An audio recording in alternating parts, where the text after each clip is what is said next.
Hello all, Bob Pisani on the floor of the New York Stock Exchange. A very busy Monday, Arthur. Of course, we have to focus on Greece. And you have to say that the effects in Greece are, there's a little bit of concern in the peripheral countries, so Portugal, Spain, Italy, down about 4%.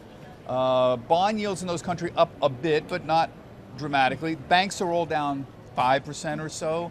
I don't know, I say that's mild concern, but certainly not panic. Yeah, and the interesting thing about that is that to some degree it was to Mr. Tsipras's benefit to have markets get destabilized, because that puts a little more pressure on Brussels. You know, oh my goodness, if this is going to be disruptive, we better find a way to settle with these guys.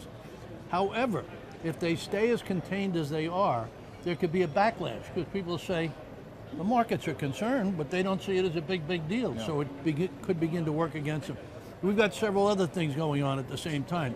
You've got Puerto Rico popping up. China, even after they cut rates, closed down. Looks like it might be in a spiral here. And then again, on the geopolitical front, this is the first anniversary of when ISIS declared itself a caliphate. And so somebody might want to mark that anniversary. And we happen to be right in the middle of Ramadan. So. A lot of things going on. Yeah. Going back to Greece, what's amazing to me is there still seems to be a lot of optimism that some deal can be struck. Last week it was they would do a last-minute kick-the-can deal and extend the bailout plan. Now the idea is they'll have this referendum on the weekend somehow. It'll be a yes vote to stay in to accept the Euro group offer, whatever that is. There'll be a unity government formed. And there'll be a new deal negotiated somehow. Well, that seems like an awful lot. It is an awful lot. July 20th, there's an ECB payment that has to be done, $3.5 billion, and they go into default if they don't do that.